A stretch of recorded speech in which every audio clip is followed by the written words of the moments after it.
Congress party అధికారంలోకి వచ్చి సంవత్సరం ఒక నెల అయిపోతుంది.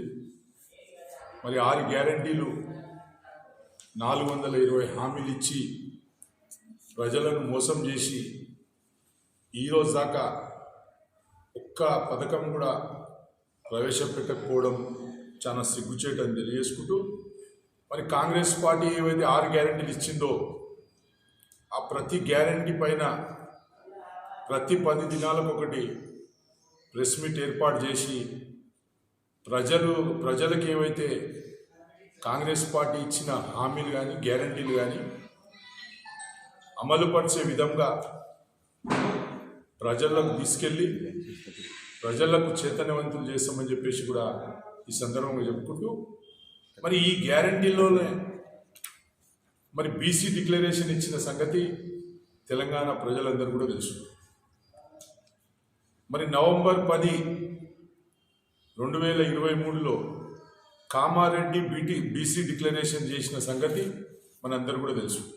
ఆ రోజు కర్ణాటక ముఖ్యమంత్రి సిద్ధరామయ్య గారు, మరి రాష్ట్ర పిసిసి అధ్యక్షులు రేవంత్ రెడ్డి గారు, మరి ఖర్గే గారు అందరూ కూడా వచ్చి కామారెడ్డిలో బీసీ డిక్లరేషన్ అని చెప్పిపోయిన సంగతి మనందరికీ తెలుసు.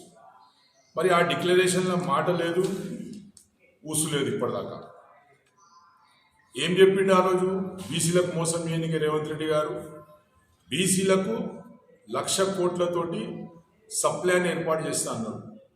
అంటే ప్రతి సంవత్సరం 20,000 కోట్ల రూపాయలు బీసీలకు బడ్జెట్లో పెట్టి బీసీలకు ఆదుకుంటామని చెప్పిండు. కానీ 24-25 బడ్జెట్లో కేవలం 8,000 కోట్ల రూపాయలు మాత్రమే పెట్టిండు.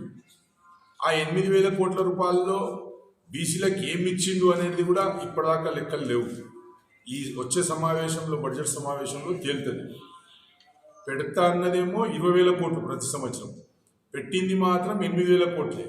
కానీ దాన్ని ఉపయోగించింది ఎంతో అనేది ఇప్పటిదాకా చెప్పే పరిస్థితిలో లేరు. కాబట్టి కాంగ్రెస్ పార్టీ బీసీలకు క్షమాపణ చెప్పవలసిన అవసరం ఉన్నది. మరి రెండోది, మరి ఏమన్నావు? కాంగ్రెస్ ప్రభుత్వం రాగానే లోకల్ బాడీ ఎన్నికల్లో బీసీలకు 42% రిజర్వేషన్ ఇచ్చి బీసీలందరికీ ప్రజాప్రతినిధులుగా 42% ఇస్తాను. ఈరోజు దాకా గ్రామ పంచాయతీ ఎలక్షన్లు అయిపోయి సర్పంచ్ల పీరియడ్ అయిపోయి ఇప్పుడు సంవత్సరం అవుతుంది. ఇప్పటిదాకా ఎన్నికల మాట తీస్తలేవు. కాబట్టి దీనిపై కూడా నువ్వు కాంగ్రెస్ ప్రభుత్వం కానీ రేవంత్ రెడ్డి గారు క్షమాపణ చెప్పాల్సిన అవసరం ఉంది. మరి బీసీలకు అనేక రకాల మోసాలు చేసిన ప్రభుత్వం ఏం చెప్పినావు? గవర్నమెంట్ సివిల్ కాంట్రాక్ట్లలో బీసీలకు 42% కాంట్రాక్ట్ ఇస్తా అని చెప్పినావు, కాంట్రాక్ట్ వర్కులు ఇస్తా అని చెప్పినావు. ఒక్కనికన్నా ఒక్క బీసీ కాంట్రాక్టర్కు ఇచ్చిన దాఖలా లేదు. అదే మెగా కృష్ణారెడ్డికి, అదే రాఘవ కన్స్ట్రక్షన్కు, అదే అదానీకు, అదే అంబానీకి ఇచ్చుకుంటూ పోతున్నావు తప్ప బీసీలకు ఈరోజు దాకా ఒక్క కాంట్రాక్ట్ కూడా ఇవ్వలేవని చెప్పేసి కూడా ఈ సందర్భంగా చెప్పక తప్పదు. మరి ముఖ్యంగా యువకులకు, ఎవరైతే చదువుకున్న యువకులు ఉన్నారో వాళ్ళకి ఏం చెప్పినావు? 3 లక్షల ఇన్కమ్ సర్టిఫికేట్ ఉంటే మీకు మొత్తం ఫీజు రియంబర్స్మెంట్ చేస్తా అని చెప్పి ఈరోజు దాకా ఒక్క నయా పైసా కూడా ఫీజు రియంబర్స్మెంట్ చేసిన దాఖలా లేదని చెప్పేసి కూడా ఈ సందర్భంగా చెప్పక తప్పదు. మరి అనేక మోసాలు, అనేక విషయాలు చెప్పిండు. ఏమన్నాడు?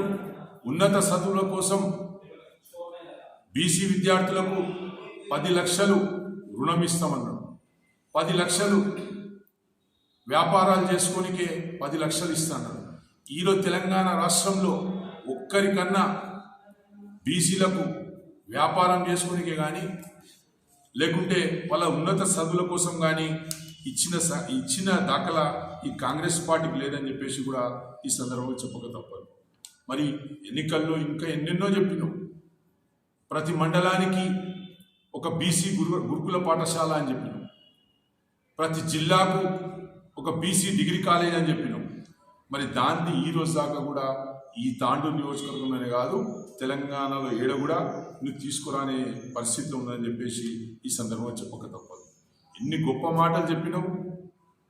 జిల్లాకు ఒక బీసీ కన్వెన్షన్ హాల్ 50 కోట్ల రూపాయలతోటి చేస్తా అని ఈ రోజు దాకా 33 జిల్లాల్లో కనీసం ఒక జీవో కానీ ఒక అడుగు వేసిన దాఖలాలో లేదు ఈ ప్రభుత్వం. మరి అదేవిధంగా ఆచార్య జయశంకర్ సార్ సంయుక్త భవనం అని ప్రతి జిల్లాకు 5 కోట్ల రూపాయలతోటి ప్రతి జిల్లాలో ఒక సంయుక్త భవనం కడతామని చెప్పి దాంది ఊసే లేదు, దాంది మాటే లేదు. అనేక మోసాలు చేసి ఈ యొక్క కాంగ్రెస్ పార్టీ అధికారంలోకి వచ్చి ఈరోజు 13 నెలలు అవుతుంది. ఇంకా గొప్పలు చెప్పుకుంటూ, ఇంకా డైవర్షన్ పాలిటిక్స్ చేసుకుంటూ, ఇంకా తిరగడం ఏడు వరకు సమంజసం అని చెప్పేసి కూడా ఈ సందర్భంగా చెప్పక తప్పదు. మరి రజక సంఘ సోదరులకు ఒకరొకరికి 10 లక్షల రూపాయలు చొప్పున లాండ్రీలు ఓపెన్ చేసుకునికే వాళ్ళకి 10 లక్షల రుణం ఇస్తా అని చెప్పేసి ఆ మాట తప్పిన ముఖ్యమంత్రి ఈ రేవంత్ రెడ్డి గారు. మరి జిల్లాలో 10 కోట్ల రూపాయలతోటి ప్రతి జిల్లాలో 10 కోట్ల రూపాయలతోటి దోబిఘాట్లు నిర్మించుకున్నారే రజక సోదరులు అని చెప్పేసి ఆ రోజు పెద్ద మాటలు చెప్పినావు. కనీసం నీ కొడంగల్ కాన్స్టిట్యున్సీ కన్నా ఇచ్చినవా? నీ కల్వకుర్తి కాన్స్టిట్యున్సీ కన్నా ఇచ్చినవా? ఏడ కూడా ఇచ్చి ఈ సందర్భంగా చెప్ప